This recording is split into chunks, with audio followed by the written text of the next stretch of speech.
Hello everyone, welcome back to another video. आज की opportunity में हम बात करेंगे आपके जेएसए से रिलेटेड मल्टीपल पोजीशन है। आप यहाँ चेकआउट कर सकते हैं मल्टीपल डिसिप्लिन में आपकी पोजीशन एंड एजुकेशन की बात करें, definitely 12th pass out candidate इस जॉब के लिए अप्लाई कर सकते हैं। ऑल इंडिया से इस जॉब के लिए अप्लाई कर सकते हैं। Dear friend, one of the best central government की ऑर्गेनाइजेशन है। तो आइए ऑर्गेनाइजेशन से रिलेटेड हम यहाँ चेकआउट करेंगे एंड सभी इंपॉर्टेंट पॉइंट को चेकआउट करके अप्लाई मोड की भी बात करेंगे। डियर फ्रेंड, ये आपका सेंट्रल गवर्नमेंट का ऑर्गेनाइजेशन है CSIR। इससे पहले भी हमने CSIR के मल्टीपल डिपार्टमेंट में वैकेंसी को कवर किया है। 12th pass as a fresher आप डेफिनेटली अप्लाई कर पाएंगे। लो कंपटीशन वैकेंसी आपकी रहती है।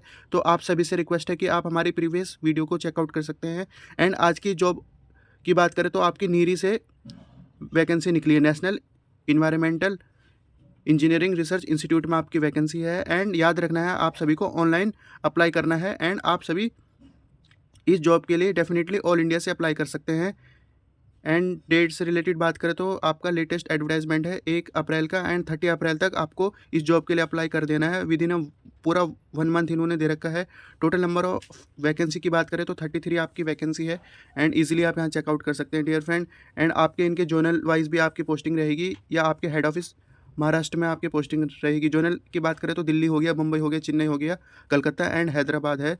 तो आप यहाँ चेकआउट करेंगे। जेएसए में आपकी पोजीशन है जूनियर सेक्रेटरी असिस्टेंट जनरल में है, आपके फाइनेंस एंड अकाउंट्स में है, स्टोर एंड परचेज में है एंड आपके जूनियर स्टेनोग्राफर की पोजीशन है। तो आइए पोजीशन को समझते हैं। एंड एज से रिलेटेड बात करें तो आपका 18 ईयर ओल्ड मिनिमम है, मैक्सिमम आप यहाँ चेकआउट करेंगे 28 है एंड आपके जूनियर स्टेनोग्राफर के लिए 27 है। पे स्केल आप यहाँ चेकआउट करेंगे तो 7 CPC का पे स्केल है। अप्रोक्स आपका 36,493 आपका नागपुर में रहेगा एंड इससे कम आपके अदर थोड़ा बहुत ही कम आपका अदर स्टेट्स में रहेंगे। इस बात को आपको ध्यान देना है। एंड जूनियर स्टेनोग्राफर में आप यहाँ चेकआउट कर सकते हैं 49,623 का आपका पे स्केल रहने वाला है।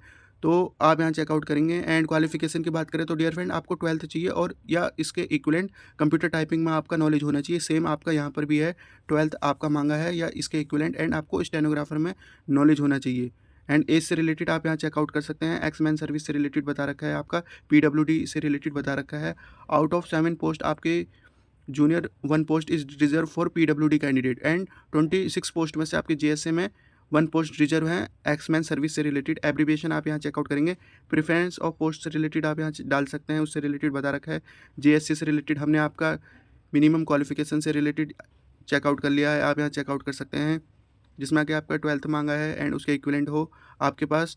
डिप्लोमा से रिलेटेड इन्होंने बता रखा है, इसको आप चेकआउट करेंगे। सिलेक्शन प्रोसेस से रिलेटेड ओवरऑल हम बात करेंगे। तो आइए अदर इंपॉर्टेंट पॉइंट को देखते हैं। एंड आपके जूनियर सेक्रेटरी असिस्टेंट से रिलेटेड रिटन टेस्ट होगा, एग्ज़ाम होगा। प्रोफेंसी इन कंप्यूटर स्पीड से रिलेटेड आपका रहने वाला है। And norms of typing test आप देखेंगे। इंग्लिश टाइपिंग में 35 वर्ड पर मिनट चाहिए एंड आपका हिंदी टाइपिंग में 30 वर्ड पर मिनट चाहिए। इसी प्रकार आप यहाँ चेकआउट करेंगे।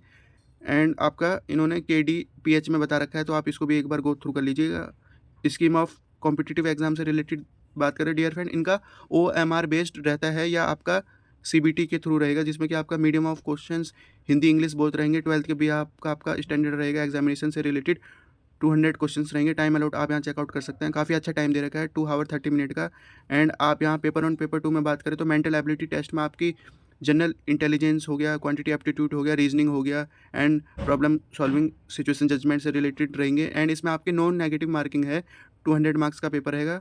पेपर 2 में बात करें तो 60 मिनट का है। जनरल अवेयरनेस एंड इंग्लिश से रिलेटेड 52 क्वेश्चंस एंड 150 क्वेश्चंस। तो यहाँ पर 3 मार्क्स का आपका एक क्वेश्चन रहेगा एंड नेगेटिव मार्किंग है, इसमें 1 नेगेटिव मार्किंग है ईच रॉन्ग आंसर से रिलेटेड। इस बात को आपको ध्यान देना है। प्रिपरेशन ऑफ मेरिट के बात करें तो आपका proficiency testing in computer qualifying nature का है। एंड जो आपका पेपर 1 पेपर 2 के थ्रू आपका पेपर 1 की बात करें तो आपका क्वालिफाइंग नेचर है and selected community will be fix on minimum cut off paper 1। तो इस बात को आपको ध्यान देना है। पेपर 1 के थ्रू आपका रहेगा, देन आपका पेपर 2 के थ्रू रहेगा। एंड फाइनल लिस्ट की बात करें तो आपका फाइनल लिस्ट पेपर 2 के अकॉर्डिंग रहने वाला है। 4th पॉइंट को आप यहाँ चेकआउट करेंगे। डियर फ्रेंड, अगर मुझसे कोई पॉइंट मिस हो जाता है तो ये आपकी रेस्पॉन्सिबिलिटी बनती है वीडियो में अच्छी तरीके से सभी एस्पेक्ट को कवर करना एंड जूनियर स्टेनोग्राफर से रिलेटेड बता रखा है, आप यहाँ चेकआउट करेंगे। सिमिलर आपकी एजुकेशन है। सिलेक्शन प्रोसेस की बात करें तो कैंडिडेट का आपका डिक्टेशन रहेगा 10 मिनट इन इंग्लिश या 10 मिनट इन हिंदी में रहेगा एंड DOPT आप देखेंगे 80 वर्ड पर मिनट से रिलेटेड आपका जूनियर स्टेनोग्राफर का बताया है। एग्जाम पैटर्न में बात करें तो सिमिलर आपका एग्जाम पैटर्न है, 200 मार्क्स का रहेगा, जिसमें कि आपका पेपर 1 सभी के लिए बात करें तो आपका इसमें एग्जाम पैटर्न चेंज हो जाएगा क्योंकि आपका इसमें नेगेटिव मार्किंग है। तो ऊपर हमने बात की GSC से रिलेटेड, उसमें आपकी नेगेटिव मार्किंग नहीं थी, इसमें आपकी नेगेटिव मार्किंग है, इस बात को आपको ध्यान देना है। पेपर 1 आप यहाँ चेकआउट करेंगे जिसमें कि ओनली 1 पेपर होगा, पेपर 1 ही आपका 1 पेपर रहेगा एंड जनरल इंटेलिजेंट हो गया, आपका जनरल अवेयरनेस हो गया, इंग्लिश लैंग्वेज एंड कॉम्प्रिहेंसिव रह गया, इसमें आपके मैथ नहीं आने वाली है। नंबर ऑफ क्वेश्चन आप यहाँ चेकआउट करेंगे 50 क्वेश्चन रहेंगे आपके जनरल रीजनिंग से रिलेटेड। GA में आपके 50 question and English and comprehensive में 100 क्वेश्चन रहेंगे। तो इंग्लिश का वेटेज काफ़ी अच्छा है, 0.25 की नेगेटिव मार्किंग है। देन आपका इसमें स्टेनोग्राफर से रिलेटेड वर्क रहेगा एंड डियर फ्रेंड ये इन्होंने आपका इंग्लिश हिंदी में आप देखेंगे कि स्टेनोग्राफर से रिलेटेड टाइम ड्यूरेशन एंड आपके इस टाइम के अंडर में आपको स्क्राइब से रिलेटेड बता रखा है, जो आपके स्क्राइब यूज़ करेंगे एंड इवैल्यूएशन ऑफ ट्रांसक्रिप्ट से रिलेटेड इन्होंने फॉर्मूला देख रखा है। तो आप ये नॉर्मल फार्मूला होता है, आप इसको चेकआउट करेंगे। फुल मिस्टेक हाफ मिस्टेक से रिलेटेड चेकआउट करेंगे। आइए अदर इंपॉर्टेंट पॉइंट को चेकआउट कर सकते हैं। बेनिफिट अंडर काउंसलिंग सर्विस, जिसमें कि आपका DA हो गया, HRA हो गया, TA हो गया एंड CSIR के जो आपकी अपॉर्चुनिटीज़ होती हैं उससे रिलेटेड बता रखा है।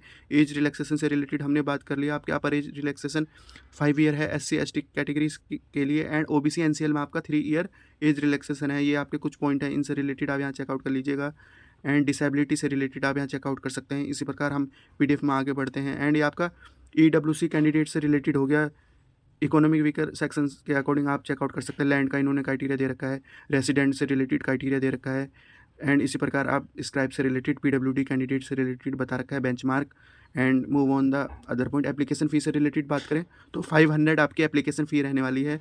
SBI कलेक्ट लिंक के थ्रू आपकी एप्लीकेशन फ़ी होगी एंड नो अदर मोड आपका एप्लीकेशन फ़ीस रहने वाला है। DD चलान से रिलेटेड सिर्फ आपको ऑनलाइन एप्लीकेशन फॉर्म भरना है, उसके साथ ही आपका ऑनलाइन फ़ी कट जाएगी एंड ये अदर इंपॉर्टेंट पॉइंट है, आप इनको चेकआउट कर लीजिएगा। एंड आगे बढ़ते हैं। आपका post identity suitable for person with PWD candidate से रिलेटेड बता रखा है। GSA में आप यहाँ चेकआउट करेंगे एंड इन्होंने क्राइटेरिया दे रखा है, इसी के अकॉर्डिंग आपका सिलेक्शन रहेगा। हाउ टू अप्लाई में बात करें डियर फ्रेंड, आपको मैं PDF प्रोवाइड करूँगा, इसके बाद आपको इस दिए गए लिंक के थ्रू आप इसकी डायरेक्ट ऑफिशियल वेबसाइट में पहुंच जाएंगे एंड आपको यहाँ पर पेमेंट से रिलेटेड बता रखा है। इजीली आप इस जॉब के लिए अप्लाई कर सकते हैं एंड डॉक्यूमेंट से रिलेटेड आप यहाँ चेकआउट कर लीजिएगा। प्रोसीजर डेट ऑफ प्रूफ में आपका 10th का लग जाएगा, 12th हो गया है। अदर एजुकेशन है तो उससे related, copy of gazetted notification से रिलेटेड, आपका form of declaration and other post से रिलेटेड एंड आपको हार्ड कॉपी इसमें नहीं भेजनी है। इससे पहले आपकी CSIR हिमाचल में वैकेंसी आई है तो उस पर आपको हार्ड कॉपी भेजनी थी एंड इसमें आपकी हार्ड कॉपी नहीं भेजनी है, इस बात को आपको ध्यान देंगे। Move on the other point. इसी प्रकार आप